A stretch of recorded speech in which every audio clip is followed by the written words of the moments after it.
This is the last Making Lemonade call. And I know in the past 4 calls, we've mostly been talking about the economy and about different solutions. And now we're finally going to get to the reinvestment project and what that actually means on the ground and with student campaigns. So I want to flat out from the beginning say that this project isn't perfect. And as we mentioned in other calls, there's a wide range of solutions out there. And this is one way to really build power and move money in the US right now. So that being said, I'm going to go over the agenda and briefly introduce our speakers for the night. So today we'll be doing an overview of reinvestment, talking about what it actually means, what are the different components. We'll talk about the DSN and its goals for the future and how to integrate reinvestment moving forward. We'll also hear from Marnie, who works with the Fund for Democratic Communities, as well as the Southern Reparations Loan Fund. Hopefully you had a chance to read some of the resources and watch some of the videos that I sent out earlier. And then we'll hear from Cassidy, who had a chance to work as a fellow with Marnie and with the Fund for Democratic Communities. We'll also hear from Micaela, who went to school at NAU, Northern Arizona University, and she'll talk a little bit about what it means to actually integrate reinvestment in her campaign. And lastly, we'll do some discussion and just do a brief closing before we say goodbye. So yeah, before I get into all the reinvestment stuff, I did want to say, so Marnie, as I mentioned, has been working in North Carolina in Greensboro, has many years of experience working with communities and organizing to build an organization and to really organize communities around generating wealth in their vicinity, and also making sure that money stays there. And we'll hear more from her about exactly what she's done in the past decade and all her experience. So really excited to have her. And Cassidy, we'll hear from her. She's also in North Carolina. So I think for this call, we won't be doing any breakouts for the check-in, but I do want to talk about what you already know about reinvestment. So I know most of you already have a good idea about what reinvestment is about and the key components, but I just love to hear from you all. What do you already know? And you can just popcorn it out. What have you already heard and what have you already been trained on? So just so that I don't have to reiterate too much.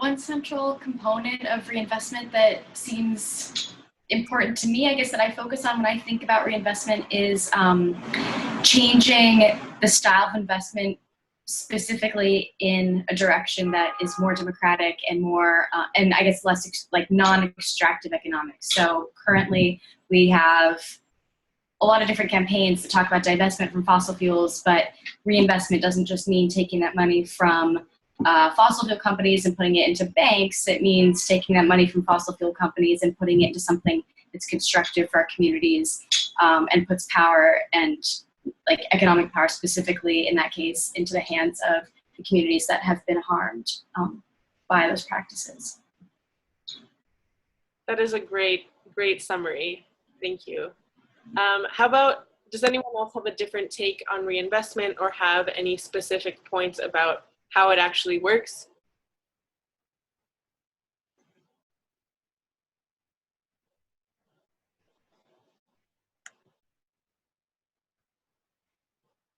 No? Okay. Well, all right then. I'll go, before I go into the overview, I actually do want to ask though, are there any questions that you've all been thinking about and really holding for a while and that maybe haven't been answered? I can't say that we're going to answer them right now, but they can be guiding questions for the rest of the call so that we can sort of hone in on those key questions that you all may have right now. Are there any questions?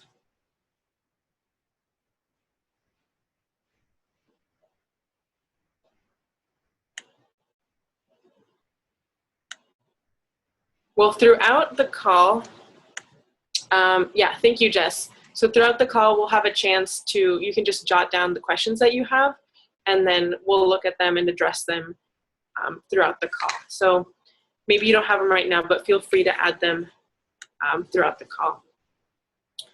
Okay, so I have a little slideshow for you all. Okay.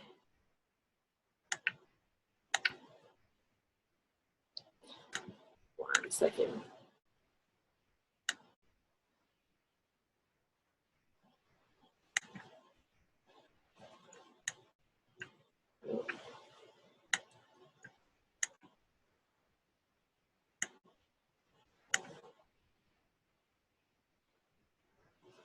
Okay, so here's a primitive image of what the reinvestment project is.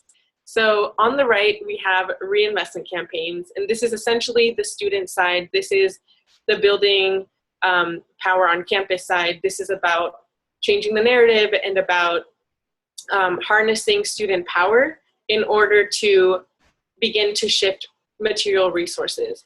On the left, we have the peer network, and this includes community organizations, this includes regional loan funds, and this includes members of the financial cooperative.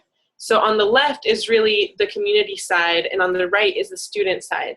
And in the middle, we have the financial cooperative, which is a financial mechanism to divert the divested funds and distribute them into regional partners, which are around the US. The financial cooperative is currently housed by within the Working World, which is an organization with an office here in New York. Here's a picture of the peer network training that occurred last year, and this weekend there's actually going to be another training. And for now, there are 9 loan funds, regional loan funds, and they're working to be fully operational.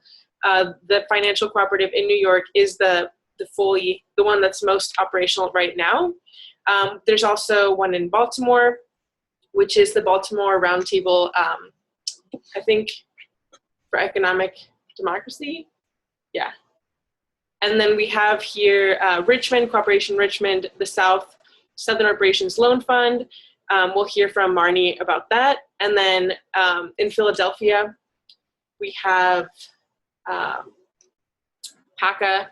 There's also the Boston Ujima Project, in LA, Arroyo Seco, Washington, DC, Cooperation DC, and Detroit, the Detroit Financial Co-op.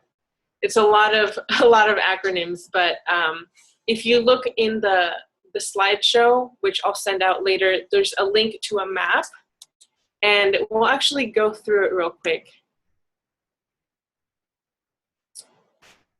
Oh yeah, PACO is Philadelphia Area Cooperative Alliance. So here's the map, and as you can see, I've only included the peer networks. They're all around the US, from Richmond, LA, Arizona, there's people all over. And then in this map, you'll see the student campaigns and then the regional loan funds, which distribute the actual money. So this, you can have access to this. One of the members of the Reinvest network created this map, and it's been really helpful to see where these partners are. And so, okay, stop the screen share.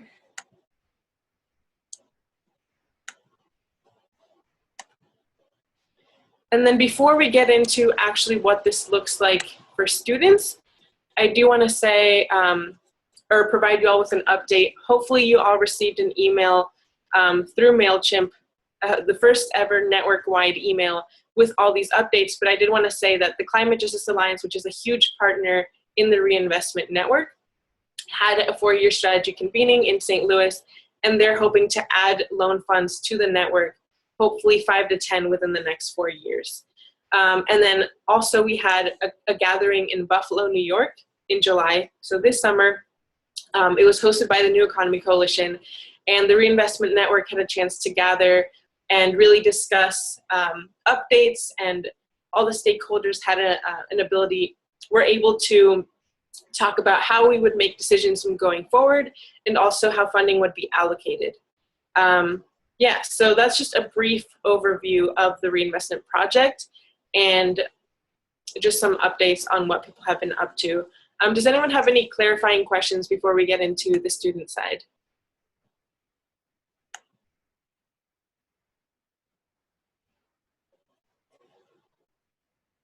No? Okay. Feel free to add questions to that document that that Jess sent out earlier. So, okay, Jess, take it away. I will make you a host. Do you want to actually just screen share from yours? That would be really helpful. Yeah, I'm just wondering if the audio would move around. Let's try it. I think it'll work okay if I continue talking. Let's see. All right, can y'all hear me okay? All right, great. So, hi everyone, I'm Jess. I'm the Director of Training with the Divestment Student Network. And I want to dig in a little bit into what the DSN is up to in relation to reinvestment and also some of the outcomes of our long-term strategy process as they relate to reinvestment and the role of students. So what is the role of students in this project? As student organizers, you all have access to these institutions with immense power and wealth, right? And you're already leveraging this power through your own fossil fuel divestment campaigns. Why is student organizing for fossil fuel divestment so powerful? How have you understood that in your own organizing?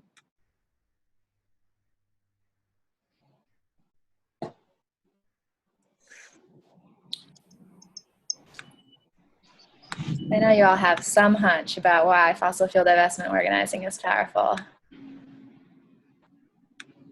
For me, it's particularly powerful because it's a statement that says that we expect these sources of capital to use, it makes logical sense for that to be used for justice and for good rather than to maintain and grow this pot of wealth at a university. So it's saying that these institutions have a duty to society. Totally. So you're flipping the assumption, right, about how that money is meant to be used and who's it for, right? Cool. What else? What's another way that fossil fuel divestment is powerful, particularly student organizing on campuses?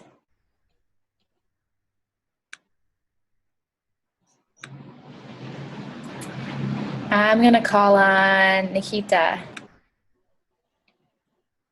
Hi.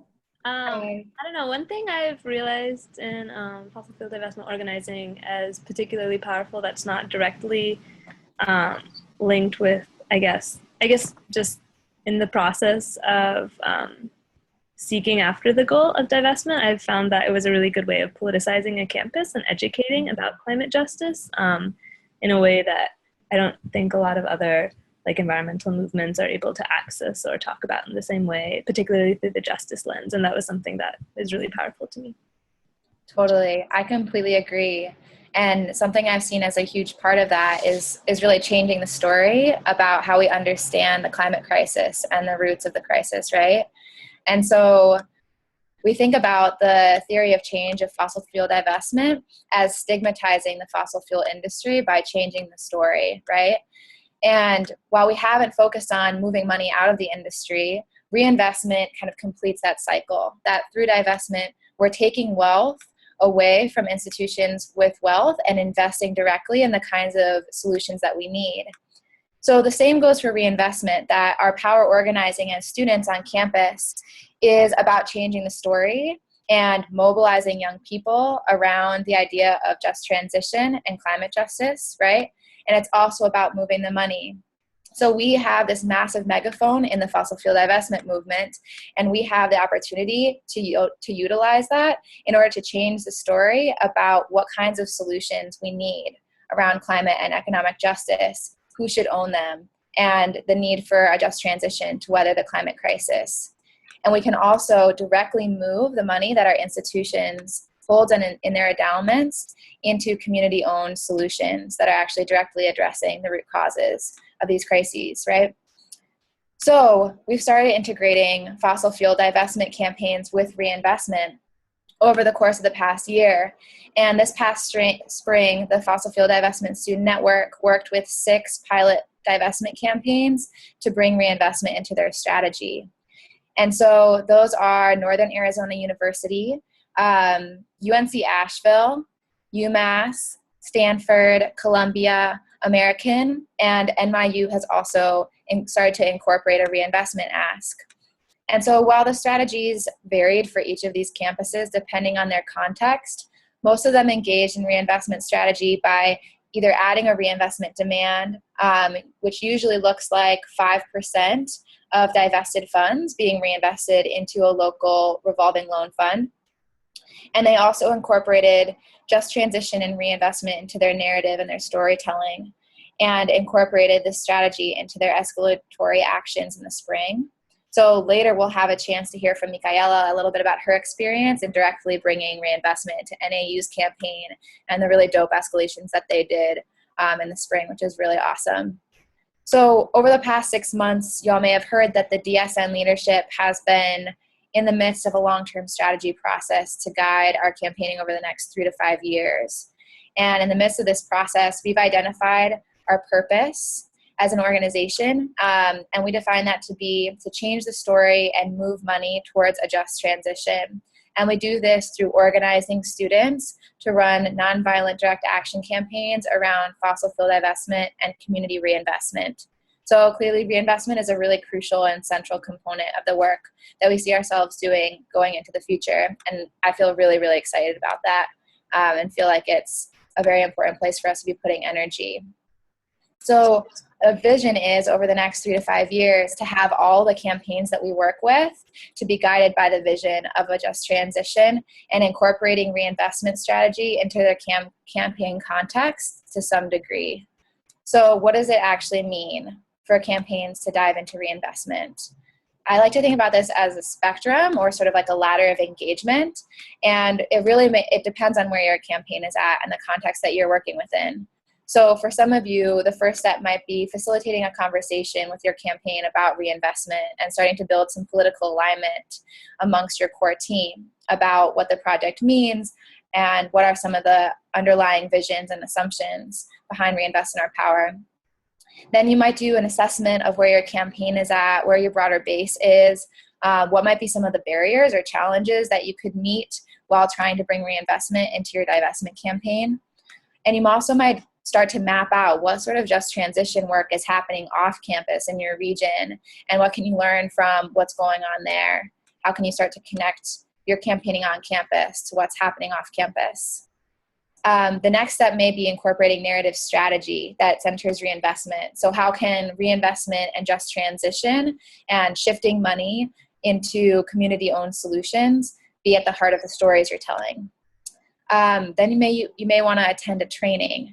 And we're going to be offering a series of online trainings this fall to support campaigns and thinking through these next steps around incorporating reinvestment. So there'll be a lot of upcoming opportunities. Keep your eyes peeled for all of that. And you may want to survey what community organizations in the Reinvest network are working within your region and start to build a relationship and learn about their work.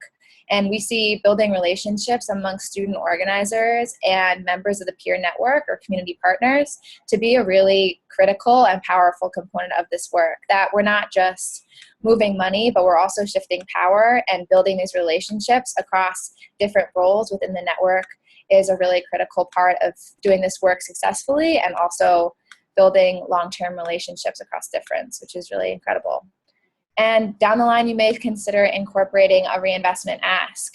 And as you're thinking through these things, we can help you determine what makes sense in your campaign context. But just to reiterate that incorporating reinvestment into your campaign doesn't necessarily mean that you right off the bat incorporate a demand alongside fossil fuel divestment, that there's really a spectrum of ways that you can engage in reinvestment strategy. And I'm really excited about the fossil fuel divestment movement really shifting into holding this at the center of our work. So we'll be sending out some resources following this call to support you all in taking these next steps. And again, keep your eyes peeled for upcoming online trainings and campaign coaching opportunities down the line. So are there any questions about what the DSN is up to next, and the things I described about how students can start engaging in reinvestment strategy.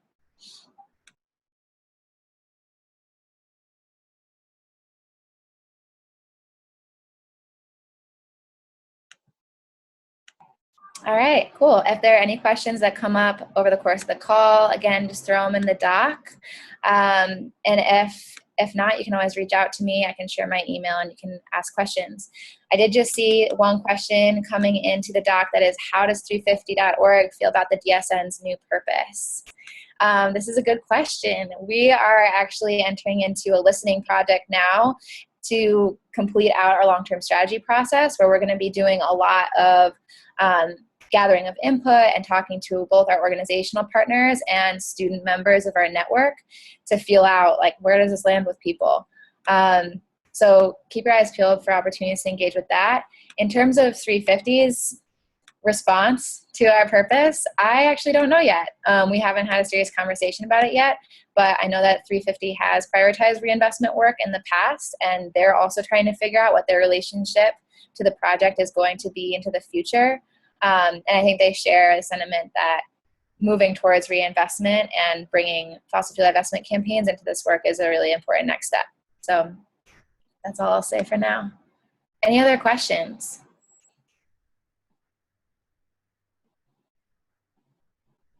All right, great.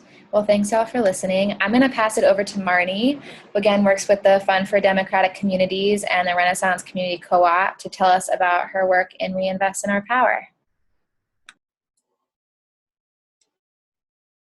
Thank you, Jess. Yeah, and just real quick, we've asked Marnie to sort of tell us about her experience with the Fund for Democratic Communities, as well as the Renaissance Community Co-op, which is a great example for the network for North Carolina and the network as a whole, about how partners can engage and really move forward with creating businesses in their communities.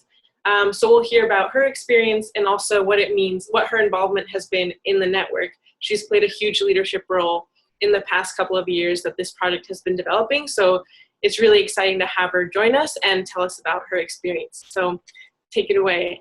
Actually, do you want me to share the screen? Yeah. Yeah, okay. Yes, please.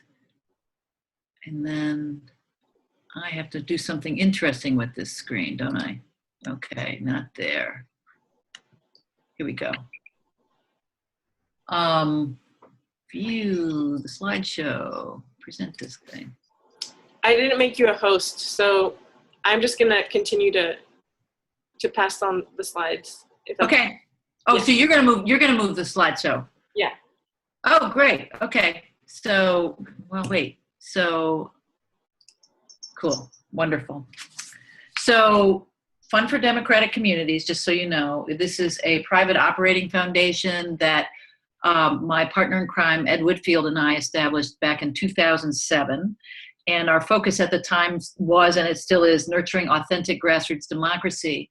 By 2010, we had decided that we really needed to hone in more on economic democracy, and we've been rather obsessively focused on the question of who owns stuff as a critical issue in creating economic democracy. That you can't have economic democracy if everything is owned by a very small group of people.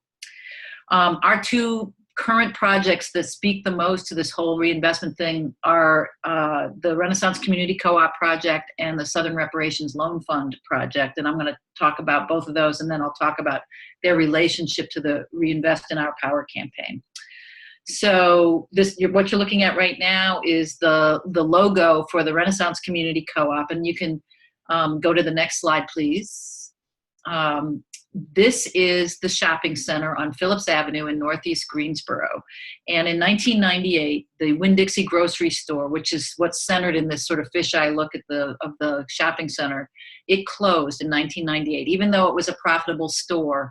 And it was places all over the country were experiencing the pullout of grocery stores. The story that got told was often that stores were losing money in poor neighborhoods, but that's not usually been the case, and it certainly wasn't the case here. They just closed for corporate reasons. And at that time, the community started seeking a grocery store to come in. There's 35,000 people living in this part of Greensboro without a grocery store. Many of them are poor. don't have transportation. So it's a hardship to not have a grocery store close at hand. If you'll go to the next slide, what you're starting to see here is the renovation to the shopping center, and that the big arching section is right where the grocery store is going to be. And after 18 years, 5 years actively building on this particular project, the shopping center is being renovated and the grocery store is going to open. And when it opens, hopefully, well, actually, we were in a meeting today where we learned it won't open in September. It will open around October 5th or 6th. It's going to end an 18-year food desert. It's going to bring 28 good-paying jobs, full-time jobs, all have health benefits. These jobs are 25 to 40% higher paying than what is typical in the grocery industry in our part of the country. And that's an economic development boon to this community that needs jobs badly. But the other thing that is so important about the store is that it is fully 100% completely owned by the community. It is owned by, at this point, 865 community owners. These are some board members standing in front of the construction site. In the upper left-hand corner is John Jones, or Jay Jones, who's the president of the RCC board, and he's shaking hands and holding a lease copy with Kim Cameron, who works for Self-Help Ventures Fund, our landlord. And then in the lower corner, that's members of the board plus the general manager standing in front of the construction site, to give you a clue of some of the people involved. The community owns this store, and that means they own the profits from the store. It is going to take 2 to 3 years for the store to become profitable, which is completely typical for independent groceries and chain groceries. And once it's really up and going, every year it's going to turn out $50,000 to $100,000 in profit. And those dollars are completely to be decided on in this community of owners about how they're going to be spent. This didn't grow up. This was not like landed from outer space. This is a picture of one of the monthly community meetings where anywhere from 40 to 100 people turn out month after month after month, because this is their grocery store. This is them determining what the store is going to be like and what needs it's intended to meet. If you go to the next slide, this is a picture taken at last year's annual meeting. There's a monthly meeting, but then there's a big annual meeting that's written into the bylaws, and that's where they elect board members and make major strategic decisions. And this is people voting on the slate of candidates that were running to take 3 seats on the board in last year's annual meeting. There were about 140 people showed up for that annual meeting. That is really unusual in the food co-op world, that people have a really hard time getting a quorum, never mind 140 people. Go to the next slide, which shows, this is some tabletop work. People break into small groups routinely at the community meetings and start working through the vision and how the store is going to meet the vision. And this photo is probably 3 years old, back when we were still really in the visioning stage in many ways at that time. Go to the next slide, please. This is a picture that was taken earlier this week. This is the interior of the store. You can see it's well underway. Those shelving units are known as gondolas in the grocery business, and the gondolas and the lighting are all being installed. And the thing that made me so happy that I wanted to share with you is the next slide. The grocery carts have been delivered, and you see they say Renaissance Co-op on them. So look, this is a 5-year project. To actually have grocery carts there at the site makes us incredibly happy. This is getting to be really real for this low-income community to have held onto the dream against all kinds of obstacles. And now we have grocery carts. I cannot tell you how incredibly exciting that is. A little bit about how money has impacted this situation. This is a 5-year project that's going to, by the time the store opens, we will have spent $2.53 million to open the store. And some chunk of that 2.5, raising that money has been a big piece of work. That's one reason it's taken 5 years to do it. Roughly $400,000 of that 2.5 million is financing being provided by a combination of partners, including the Southern Reparations Loan Fund, the Working World, Regenerative Finance. And these are all partners in the Reinvest in Our Power project. And that finance is what I will call non-extractive finance. And during the Q&A, I can get into unpacking what non-extractive finance actually means. Okay, go to the next slide, please. This is the slide that shows the webpage of the Southern Reparations Loan Fund, the opening page of the Southern Reparations Loan Fund. It's a project of the Southern Grassroots Economies Project, which is a group of organizations in the South who are committed to building a more democratic, just, and sustainable economy in the South, with a particular focus on the most marginalized communities in the South, which is Black folks, immigrants, and poor whites in particular. And 4 or 5 years ago, SGEP partners agreed that one of the problems we were having was we didn't have access to non-extractive capital. Poor people can't get money to start businesses. It's that simple. So we set about the business of figuring out how to start a loan fund. It took a long time, but we are now up and running with the Southern Reparations Loan Fund. And we have a loan officer, Nikki Marin Baena. Some of you may have met Nikki. She tools around in the South, and she offers technical assistance and support to these various projects that are in various stages of getting their businesses ready to be able to do something productive with a loan. The first and so far only loan the Southern Reparations Loan Fund has made is the $253,000 loan to the RCC. And Nikki's working with 10 other groups to get them ready to be able to take a loan. We focus on the first step in confronting any possible loan is finding out, does this group of people and does the project meet our criteria for inclusion?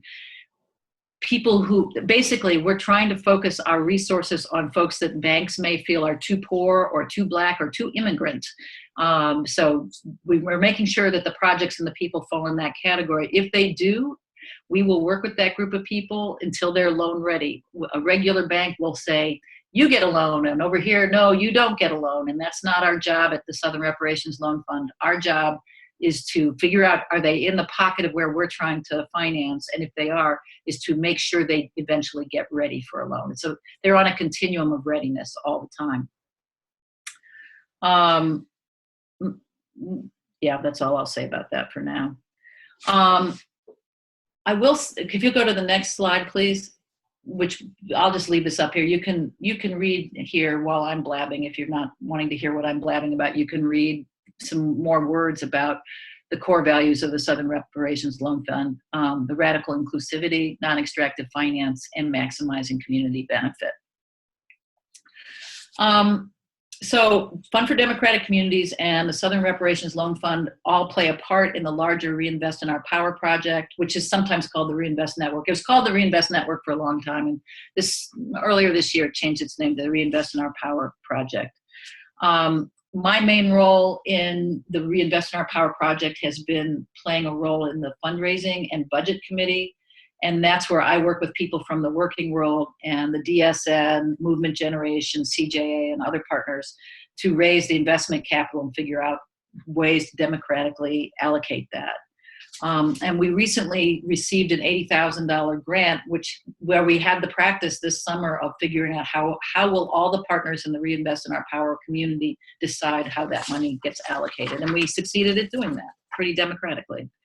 The lion's share of that money went to the financial cooperative, and that's because right now Reinvest in Our Power as a whole realized that if we don't get these loan funds up and running, that was the top priority, because the whole idea of reinvestment won't work if we don't have grassroots, on the ground, place-based, democratic places that are funneling the investment into the grassroots projects. The grassroots projects take a heck of a lot of support to get going, because these communities have been underinvested in for a very, very long time. So it's not easy to get these businesses started. So, and that's just a main idea that I think folks on the student side need to understand. It could be really attractive to have a partner right in your hometown to be the poster child for what reinvestment looks like for your campus's divestment and reinvestment campaign. That may not be possible for a while, because we're still building the infrastructure that can build a really thick, rich, robust pipeline of investment prospects that meet all the criteria for social justice at the same time.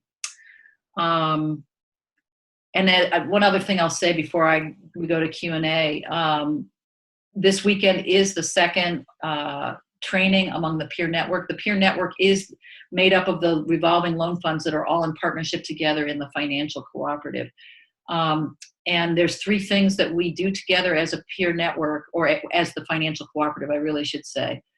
We learn from each other, and that's what's going to be going on this weekend. We learn about how to assess businesses' readiness for loans and how to help them get ready. We learn how to support them once the loan's been made to make sure that they're successful. We share financial resources, both for operating costs and also for the investment capital. That allows us to go into the capital markets and seek higher investments, like investments as big as some of the ones that you guys might be able to turn over in your campaigns. It wouldn't be possible for any single business or any single loan fund to absorb that level of investment and place it effectively, quickly, but across the whole network we can. And we also share back-end services that are needed to operate any loan fund, like fiscal sponsorship and banking and legal and contract and all those things, and it's very efficient. The Working World is the provider. They're the oldest loan fund in the financial cooperative, and they are the provider of the back-end services. So that's my story, and I'm sticking to it.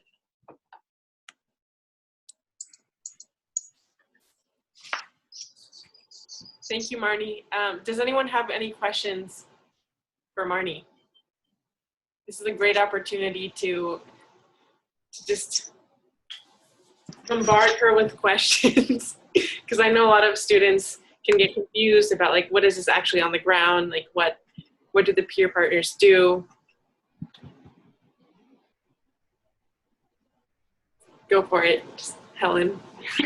Yeah, I first of all, thank you for your work. It sounds so helpful and awesome.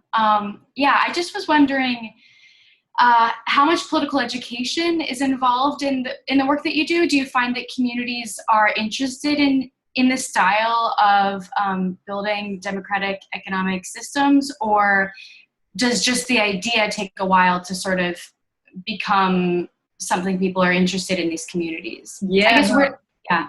Oh, great question.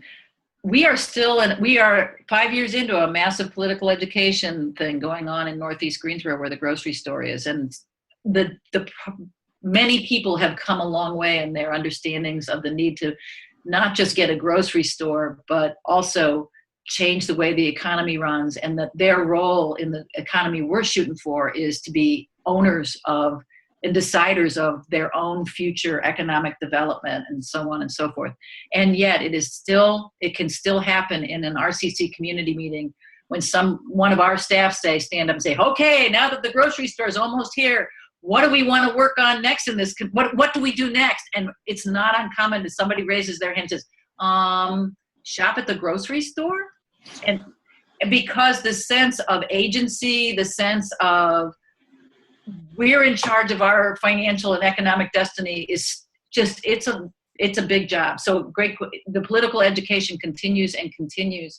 Another thing we're up against on the SRLF side of the house is people are like, oh my gosh, SRLF, you'll make a loan to the kind of people who would never get a loan from a regular bank. Thank you so much. And then are shocked to learn that we actually care about their business plans. And on occasion get a little huffy because we want to know what's your revenue model and why do we care?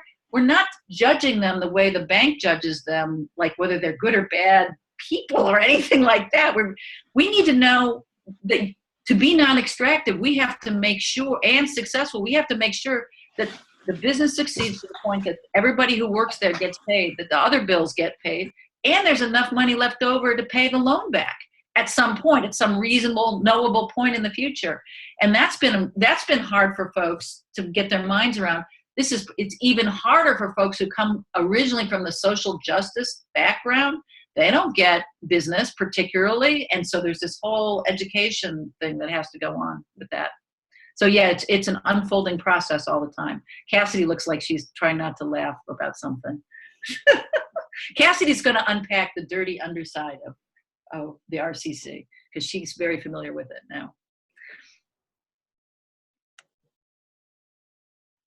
Tristan, yeah. Yeah, well, for one, thank you again so much for talking to us. It sounds so incredible to be at this point where all of this hard work for so long is it's true. It's pretty amazing.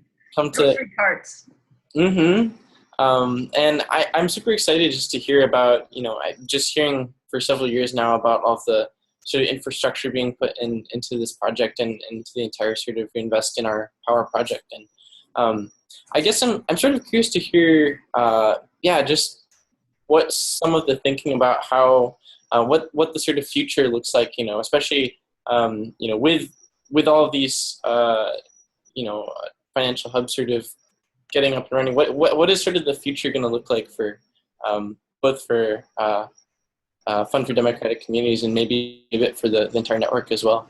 Yeah, so just a little factoid about the Fund for Democratic Communities is that we're a sunsetting foundation, so we go out of business on December 31st, 2020, and we've known that since 2010, that we had 10 years to make a dent. And so the next 4 years are going to be action-packed to really get the Southern Reparations Loan Fund on a really stable footing in every way possible, including its capitalization and its operations.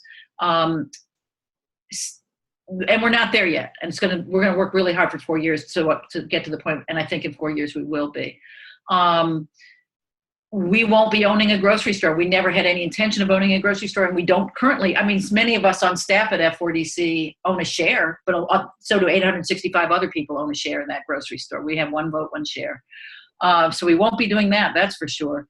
I will say this, that in 5 years, we would like the financial cooperative to be lending out about $50 million. We had originally hoped that by the end of 2017, we'd be lending out $20 million. I think that's overly aggressive, and I think it's more likely to be by the end of 2018.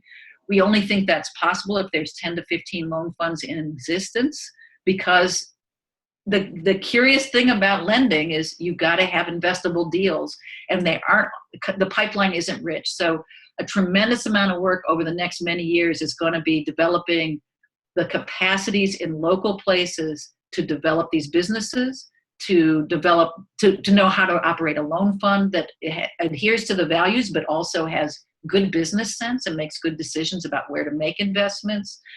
So developing these capacities is going to occupy everybody's time on the financial cooperative side of the house for quite some time. Where are we going to get $20 to $50 million? Well, we're hoping on some of you guys to actually turn some of these divested funds into reinvested funds, and we want those funds to go to the financial cooperative as a whole, not to any particular loan fund. Although if that's the only way you're going to leverage it out of your university, we'll take it to a particular loan fund if we have to. But we're also talking where there's a new project that is getting underway called Shake the Foundations, that is in essence some foundations trying to shake other foundations' thinking and foundational beliefs so that they will move both grant money and investment funds into the financial cooperative and similar projects. There are also just sort of angel investors out there. Some of them are starting to show up. The rate of return that we're offering investors investing in this financial cooperative, and this is something that on campuses your money management people are going to want to know.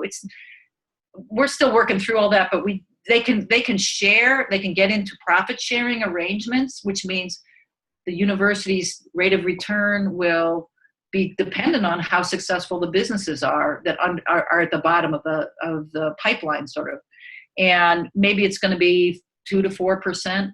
But they may be wishing they had 8 or 10%, and so there's a moral argument that has to come into play for profit sharing, and what's the right amount of profit for a university to take on its investments when they know they can go to the stock market and seek much higher, or go into private equity deals and seek 20%, for heaven's sake. So, does that map out the future enough? Okay.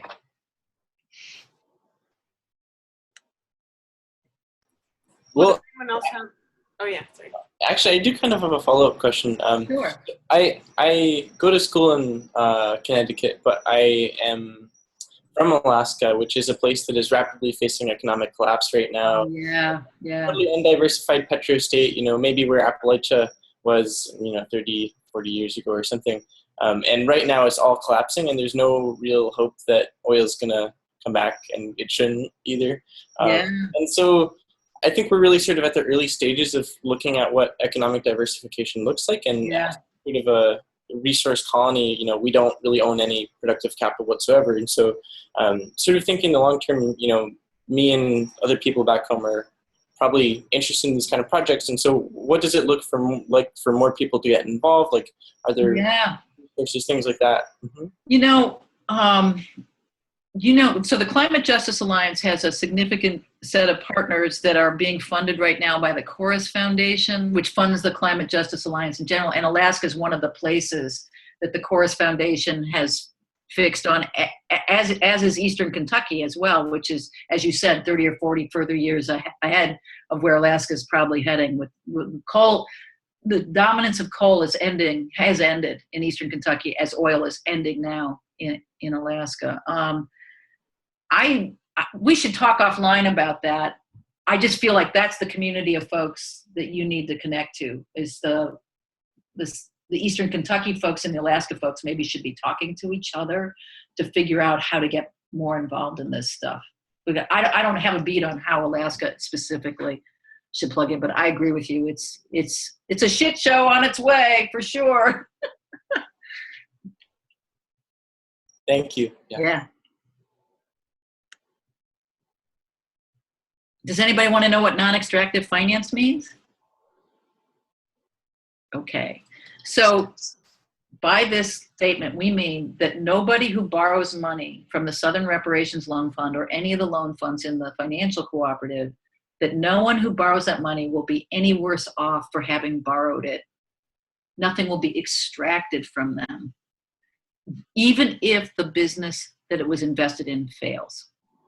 So what conventional banks do to protect themselves and to make sure, basically they're not sharing the risk fairly, in our opinion. So what conventional banking does is it demands security in the form of collateral or loan guarantees.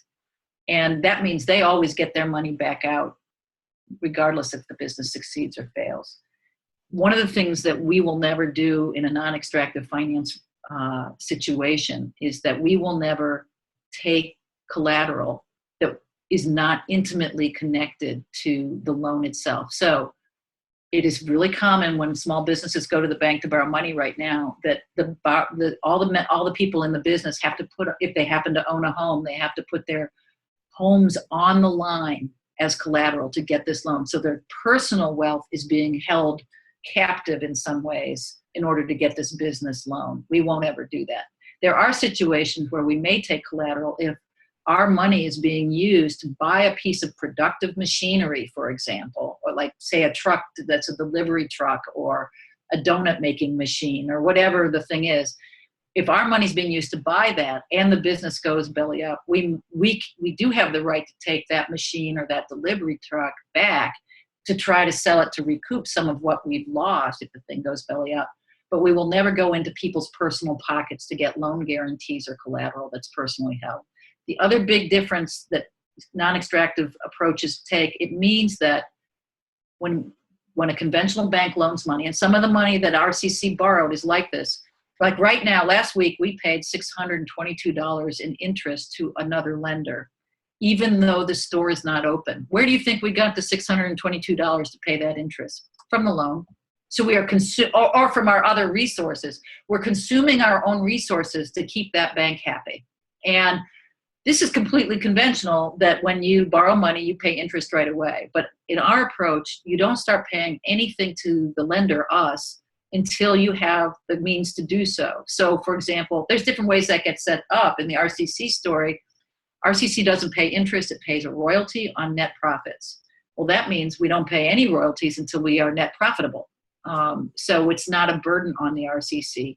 And the RCC is not being diminished by interest payments prior to the time that it becomes profitable. So that's the third way that we are non-extractive, is that wherever possible, we are the last people to be paid back. Everybody else gets paid back before we get paid back. That's not always going to be the case in every deal, but that is certainly the deal with the non-extractive loan to the RCC. But all this is around this idea: the borrower is never hurt through the experience of borrowing.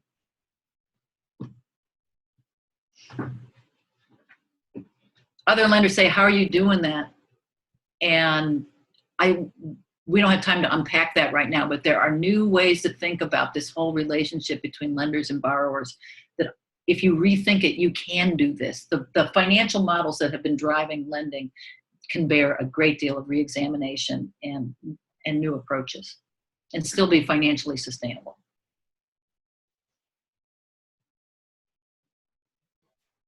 Again, thank you so much, Marnie. I think even like listening to you explain it again, even though a lot of us have heard it, it just, every time it just gets more clear when I hear it again, and like listening to real life examples is really helpful for me, and I think for all of us. So I really appreciate it. And thank you for sharing your experience. Yeah. So now we're going to turn it over to Cassidy, and we're going to listen to hear from her about her experience with F4DC, working with Marnie, and we just want to hear about any main learnings that you have that you want to share with other students, and about what it means to build relationships with off-campus partners. Yeah. Yeah, I had the honor and pleasure of working with people at F4DC this summer as a fossil-free fellow with 350, which is interesting, whoever brought up that question about like 350's perspective, because I was placed there as a fossil-free fellow, which is like, there was really not any focus on like climate change and climate justice. Right. So that's like an interesting perspective to think about. So I was kind of lucky to come in at this point where all the hard work had really been done. So, yeah, so what I ended up doing was just conducting a bunch of interviews with community members, and also the question about like political education, and thinking about like the deeper political implications of this store being opened by this community to end a food desert is huge. And what does that mean? And so I was kind of tasked with coming up with questions that would get people to reflect on the whole experience of doing this work and of starting this whole project up, and also thinking about what's next and what comes after the store opens besides shopping in the grocery store. So yeah, I mean, the first thing I noticed right off the bat was that these folks have a lot of pride for the work they've done, which is amazing to see. Yeah, just like, how do you open your own grocery store? That just seems so, like, a normal person doesn't know how to do that. Yeah, so that was really awesome to see. And I think that comes out of like a continued realization and mobilization of like collective empowerment in the community and agency, and being able to, you know, use that for good and use that to really create solutions that a community needs that aren't being met by like the city government. And one of the things I also noticed was that F4DC was praised a lot in the whole culmination of this project by community members. And that's also very telling, because F4DC provided capital. They also provided technical support, and how do you start your own grocery store and open it up. And then also in facilitating like the visioning around what the store needed to look like for the community to meet what it wanted. So I ended up interviewing Marnie and Ed Whitfield, Shawnee Black, who's my supervisor, and she did a lot of like the on the ground organizing for this stuff, and Dave Reed also. And so like thinking about this question of what is the role of a facilitator in a community-led project, and does that compromise what the community needs and desires? And what came out of that for me was that there were definitely points of tension where the community felt like maybe this internal sense of ownership actually belonged to F4DC and didn't belong to the community. But as Marnie mentioned, like F4DC is a sunset foundation, so it's going to be closed. By the point the grocery store is even making profit, F4DC will be closed. I think that what's unique about F4DC facilitating this, though, was that like people, F4DC is in Greensboro, and the RCC is in Northeast Greensboro. And so a lot of the staff people do have like personal connections to this community. And so they do want to see it succeed in a way that the community wants it to succeed. So that was really interesting. And also just to think about how do you push back against that like kind of confusion about who owns the co-op. Yeah, let's see. So the dirty underside, it's not actually that dirty. But one of kind of the gaps that I saw coming in as a young person to this project were that there are very few young people that were involved all the way through. I did interview some young people who were involved at certain points, and they said they experienced like maybe some upfront dismissal of their ideas about stuff, which may have been created by like an age divide. And some of the older folks described like frustration with young people, like wanting change to happen immediately. Like the microwave generation was used in one of the interviews I had. And then, you know, someone else described like young people as the footmen, like the people who are going to go out and do like the canvassing. And David Allen, who's kind of one of the leaders of Black Lives Matter in Greensboro, said something to me in an interview that I thought was really true, which is that young people want like movements and projects that are led by young people for young people. And that's like a huge trend you see right now. Mm-hmm. And I think that that's a challenge that we actually need to look at moving forward as students that are working in partnership with like this peer network and the financial cooperative, is like, how do we confront that, and how do we make like real relationships with people of different ages than us, and what does it mean for like a student to have a relationship with a community partner? Yeah. And like a technical problem or like a logistical problem with having less young people was that like the older folks in the community couldn't go out and canvass, and like it's so hot in Greensboro, I ended up chopping off hair and stuff. Like the older folks don't want to go out and like knock on doors in the heat all around the neighborhood, just to like get the word out. So that was like a logistical problem as well. And then I'll just touch on like the deeper political implications. I think like this community is particularly maybe a little bit different because they were already involved with an environmental justice fight before the grocery store fight. And that was that the White Street landfill was like people in city government were trying to reopen the White Street landfill in that neighborhood. And so the community mobilized against that and won that fight of keeping the landfill closed, which is huge. So they kind of already had this like organizing muscle there. And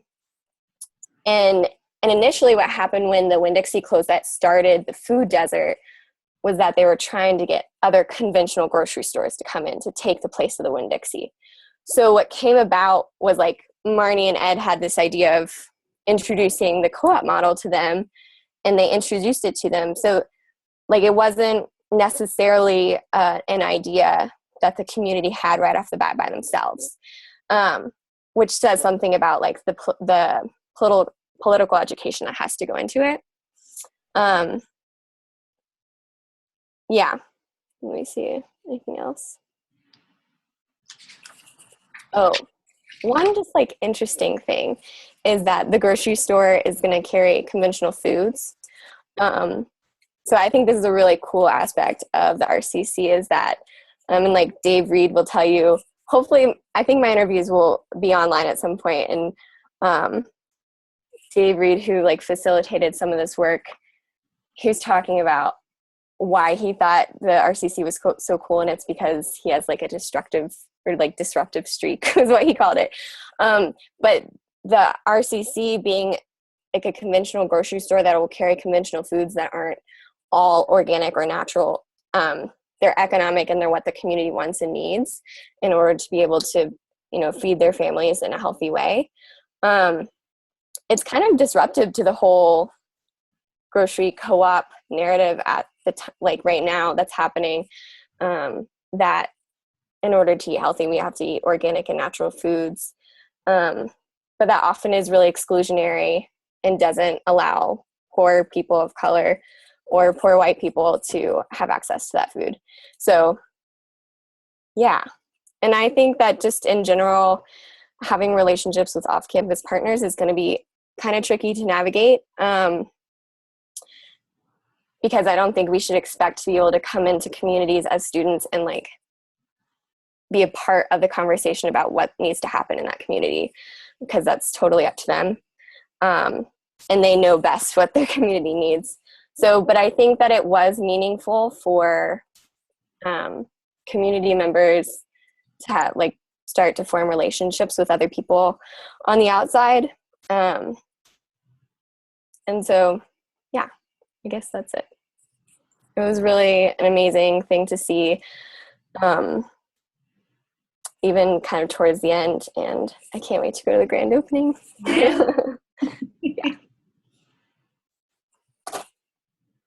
Any questions or anything? Or I don't know if we have time for that, but. Cassidy, I liked your presentation. I just want to say this one wrinkle that is going to be relevant for some of the campus campaigns that are looking for partnerships.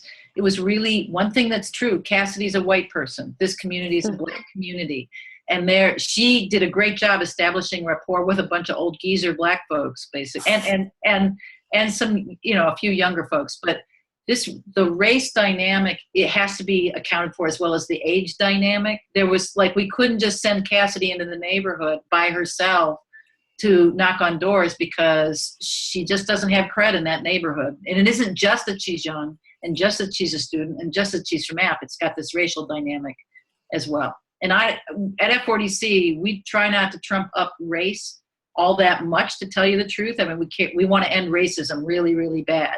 We recognize that's a top priority. We're really actually much more interested in economic stuff in many ways, and think that race is a trumped up thing that helps keep the economic divide as wide as it is. But this is an issue that Cassidy faced, and it's an issue that you all could possibly face as your campuses try to connect to these community projects. Cassidy may want to say something about that. I don't know. Yeah, I mean, I guess that I was like, coming in, I was like, how am I going to navigate this? Because I knew that the community is, predominantly Black, and Marnie, like, explicitly said to me kind of in my first week when we sat down, she was like, you're going to have to have like a Black person with you if you're going to go knocking on doors. And so that was something that I guess I hadn't like quite internalized yet. And yeah, so I don't know, it ended up being okay in a one-on-one setting. Right. Like, for sure. And that, I think that was kind of the way that I confronted that. And also just being there for a short amount of time was hard, because even if I were to like form a relationship where I could go knocking on doors, like, I would have probably had to be there for a year at least or something. So yeah. We loved having you. We loved it. We miss you. I love being there. Cassidy, thank you so much. I mean, I think it's a real treat to see like your relationship with Marnie and like your work this summer. I think you've had a very unique opportunity, and so thank you so much for sharing your learnings this summer. Does anyone have any questions for Cassidy before we move on? Anything in the doc?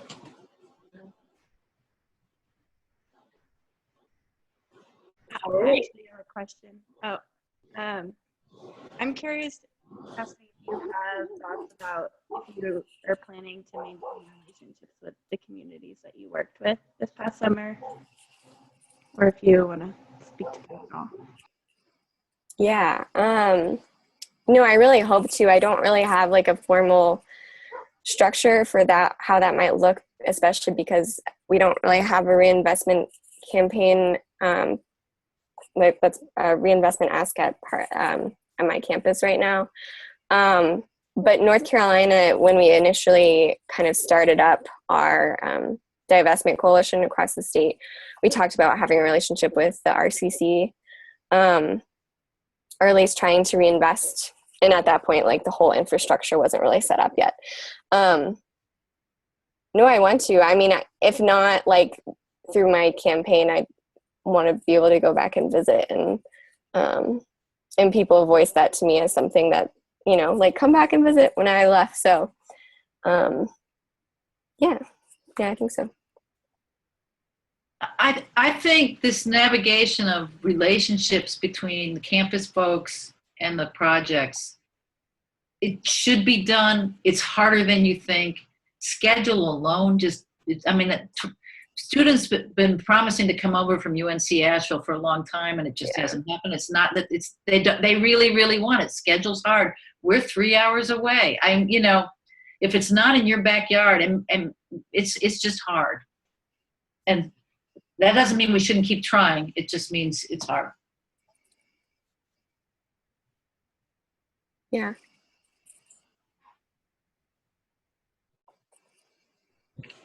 All right.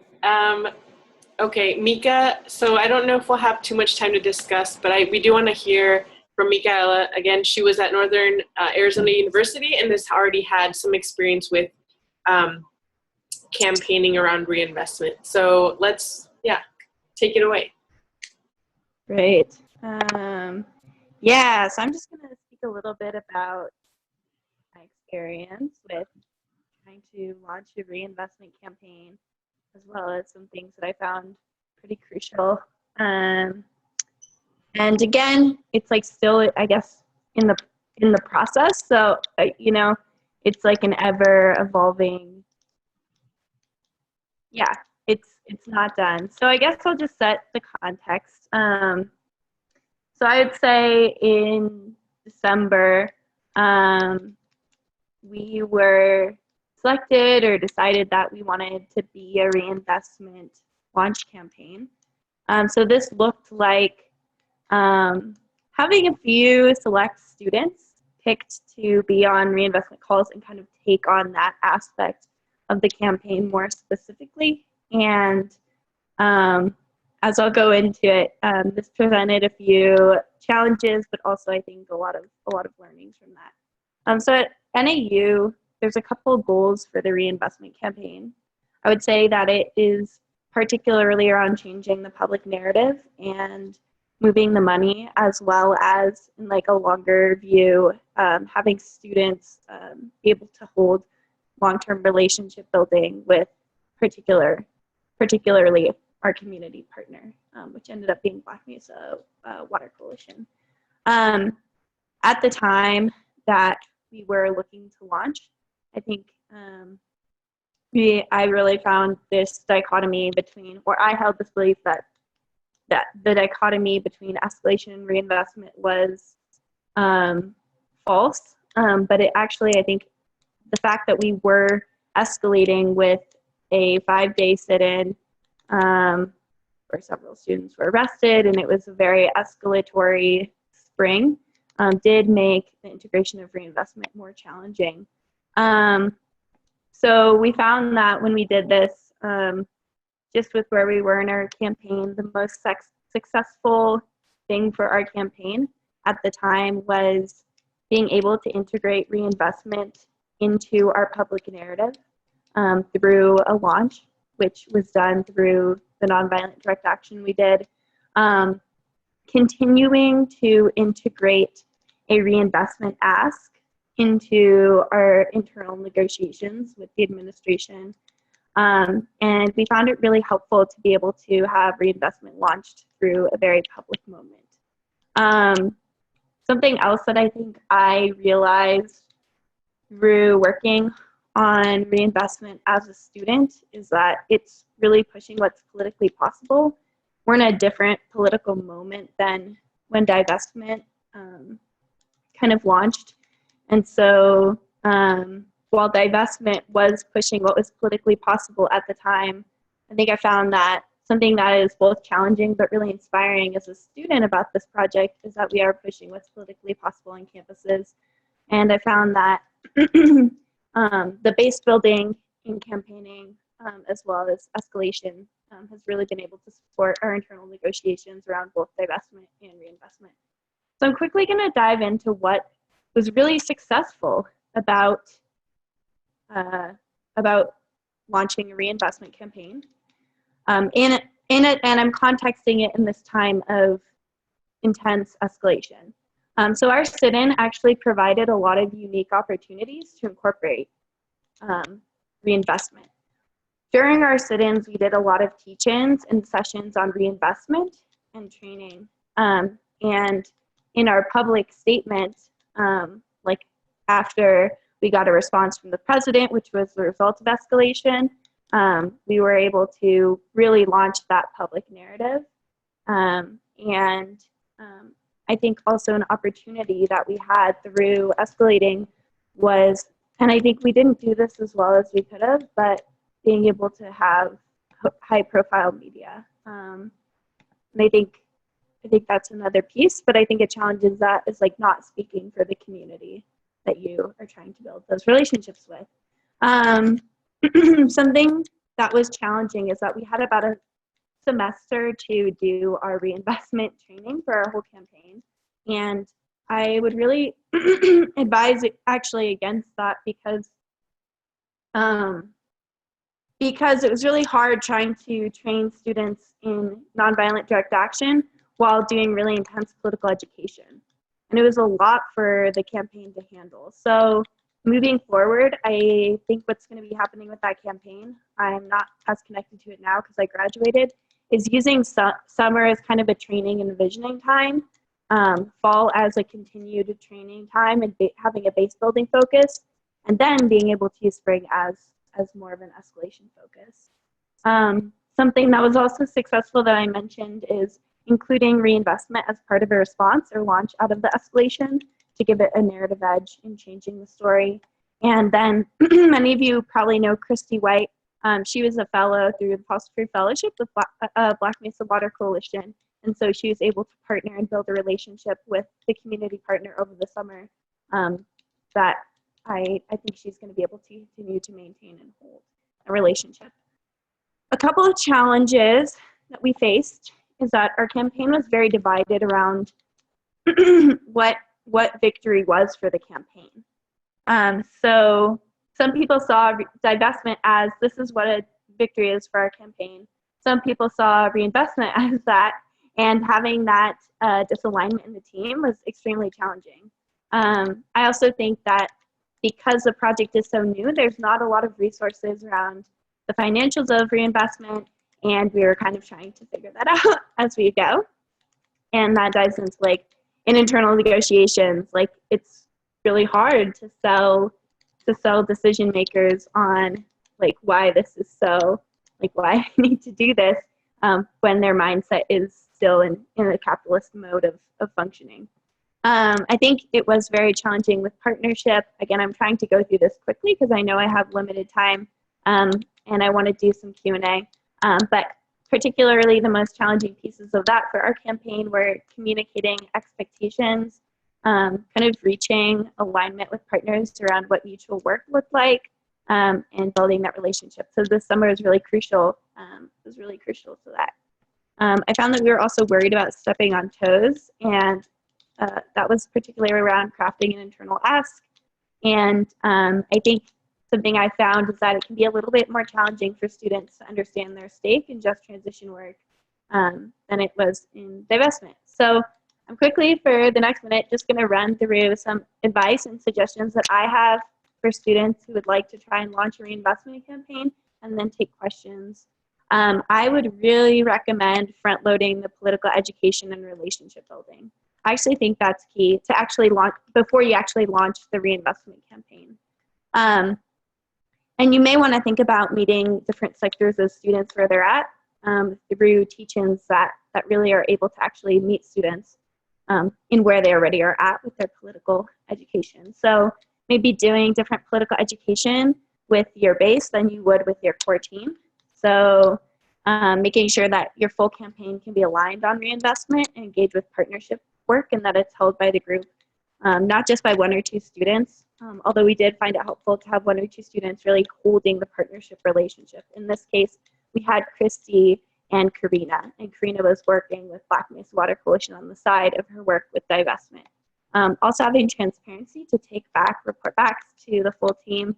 And then as a senior, I was doing one-on-one mentorship with Christy and Karina so that when I graduated, the reinvestment campaign didn't fall apart and they could continue to step up as leaders in the campaign.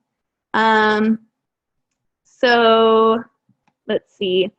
I would also recommend working with the core team to build reinvestment as the victory that the campaign is working towards, and to really line the campaign around this, and to plan reinvestment into how the campaign publicly communicates and then internally thinks about victory. And I would recommend that even if nothing is perfect, move what you can. So our partners weren't really ready to engage in the spring with our campaign, and that's okay. We still were able to do a lot of front-loading work and training, and I would say prep your campaign to do that work rather than expecting partners to just automatically partner with you, and be able to be patient for that long-term relationship building. I actually think the nonviolent direct action was a good way to launch the public narrative and propel internal negotiations, because I think it would have been challenging to launch a reinvestment publicly without a really public moment, because it allowed us to gain traction and effectively change the story on a larger scale. 2 more points. I would recommend having the reinvestment public narrative really publicly based, while having how it's communicated internally to be different with your targets. And we're still really working on that. And I've been thinking a lot about internal negotiations. So if you have questions about that, I'm happy to dive more into that. And in terms of a reinvestment ask, I've found that it may be helpful to have internally a clear internal kind of like specific ask that is separate from the public reinvestment narrative. So I know we're running short on time, but I'd love to take questions about anything.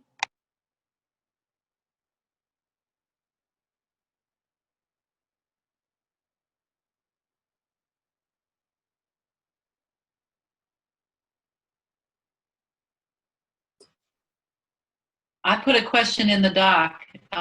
It was how did the Black Mesa's story in specific get woven into how you told the story? Yeah, this was interesting because also at the time, Peabody had just gone bankrupt during our escalation, and they are the main, I guess, one of the main corporations exploiting that area. So we didn't really want to co-opt the pay up Peabody narrative during the escalation, but we did mention Peabody in our public statement and really focused on how we need a just transition that supports workers, that supports local communities, and focused on really highlighting what was happening at Black Mesa when we discussed a just transition to bring awareness to it. I think a challenge is not wanting to speak for that community and saying this is the solution they need, this is this, but beginning to establish that clear public narrative.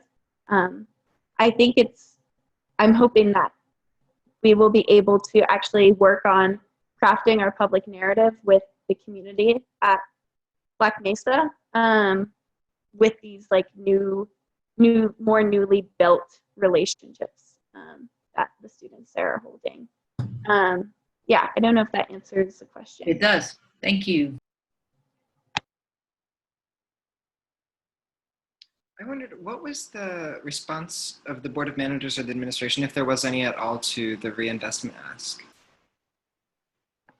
Yeah, so before action, well, we met with our board 3 days before we held the action, and we actually didn't really introduce reinvestment before our action. We hadn't really launched reinvestment ask. And just this summer, they were working to do an expert consultation with the administration there. We're like trying to bring in internal experts. So we had a lot of conversations about, should we bring someone from the reinvestment project to be a financial expert, and be able to try to speak to the financials of reinvestment. I think mainly that meeting was used to like continue building relationships with the particular administrative members. And so we actually found that I think it's going to take a lot more time to sway them on reinvestment. But I see it as actually, I don't see it as completely impossible to sway them to vote around reinvestment. Yeah, I don't know if that answers it. But basically, I see it as kind of what you would do with divestment in terms of trying to sway particular members around it, and then maybe push it towards a full vote or whatever would make sense for that campaign. Cool, thank you. So being able to package the reinvestment narrative differently for different demographics is something that I have been thinking about. Definitely. Great. Thank you so much, Mika. You have so much knowledge already, even though this like reinvestment has only just launched and students are just barely working on it. So your learnings are really helpful. I think, so Mika posted her email. If you have any questions for her, for me, or other students who have been working on it, definitely reach out. We were going to do some brief discussion and even a closed dive, but I thought it was more valuable to hear from the speakers, since it's not very often that we get to hear from such a wide variety of people working on the ground, whether on our campuses or in communities. So I just wanted to take some time to really appreciate you all for being on this call, and appreciate everyone who has been on the previous calls. Some of you have been on a few, some of you have been on all of them. So thank you so much. For me, it's been a pleasure to sort of work on this curriculum and really think about, okay, what do people want to hear about? What do people still need to know? But also the intention for these calls was really to develop critical thinking skills, and to not just say, okay, this is the project, go and run with it, go do it, but really think about, okay, what are the various solutions? What are the limitations of each solution? And also, how can we learn from what's already in place, what people are already working on, so that we can create even better solutions that can be adapted towards our own environment, our own campus, our own community. So I hope that you'll have learned a little bit, or I hope that you've been pushed a little to think about not just this project, but also policies and larger movements, like what is strategic for me, what's strategic for my campaign or my community. And then with that, I will send you all a last email with a piece that Ed Whitfield wrote, and I highly recommend reading it. It really summarizes a lot of the values and the principles behind reinvestment. And I'll send out some of the feedback from other students who worked on reinvestment and filled out a survey. Hopefully, Mika, I'll send some of your notes as well, so that people can really dive into that if they want. Thank you so much. It's been really great. I know it's late for some of you, so reach out to me if you have any questions. Thank you all so much. Thank you, Ileana. Thank you. Big organizer. Way to go. Yeah, thank you.